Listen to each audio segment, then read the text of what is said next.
राधे राधे आप सभी को। आज हम सुनेंगे हरियाली अमावस्या की पौराणिक और पावन कहानी।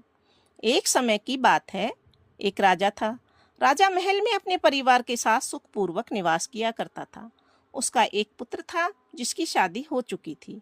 राजा की पुत्र वधू ने एक दिन रसोई में मिठाई रखी हुई देखी तो वह सारी मिठाई खा गई। जब उससे पूछा गया कि सारी मिठाई कहाँ गई, तो उसने कहा सारी मिठाई तो चूहे खा गए। पुत्रवधू की यह बात चूहों ने सुन ली और वे इस गलत आरोप को सुनकर अत्यंत क्रोधित हुए। इसके बाद उन्होंने राजा की बहू को सबक सिखाने का निश्चय कर लिया।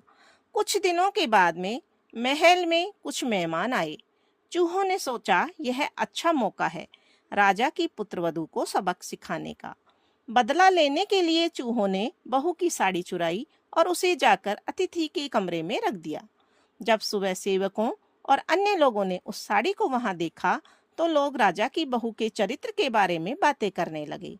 यह बात जंगल में आग की तरह पूरे गांव में फैल गई। जब यह बात राजा के कानों तक पहुंची तो उसने अपनी पुत्र वधू के चरित्र पर शक करते हुए उसे महल से निकाल दिया। राजा की बहू महल से निकलकर एक झोंपड़ी में रहने लगी और नियमित रूप से पीपल के एक वृक्ष के नीचे दीपक जलाने लगी।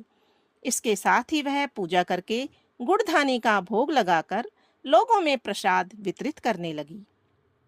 इस प्रकार कुछ दिन बीत जाने के बाद में एक दिन राजा उस पीपल के पेड़ के पास से गुजरे जहां उनकी बहू हमेशा दीपक जलाया करती थी।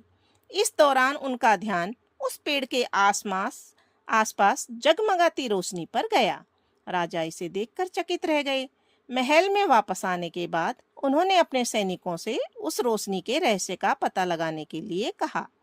सैनिक राजा की बात मानकर उस पेड़ के पास चले गए। वहां पर उन्होंने देखा कि दीपक आपस में बात कर रहे हैं। सभी दीपक अपनी अपनी कहानी बता रहे थे।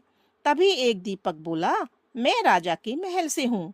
महल से निकाले जाने के बाद में राजा की पुत्रवधू रोज मेरी पूजा करती है और मुझे प्रज्वलित करती है। सभी अन्य दीपकों ने उससे पूछा कि राजा की बहू को महल से क्यों निकाला गया, तो उसने बताया कि एक दिन उसने मिठाई खाकर चूहों का झूठा नाम लगा दिया। इस पर चूहे नाराज हो गए और राजा की बहू से बदला लेने के लिए उसकी साड़ी अतिथि के कमरे में रखाए।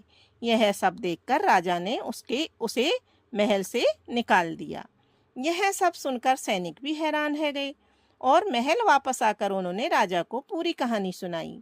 यह सुनकर राजा को अपनी गलती का एहसास हुआ और उन्होंने अपनी पुत्रवधू को महल में वापस बुला लिया।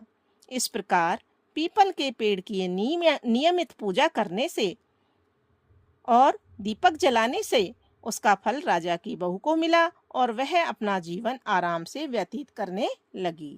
तो बोलो भगवान भोलेनाथ की जय, माता पार्वती की जय।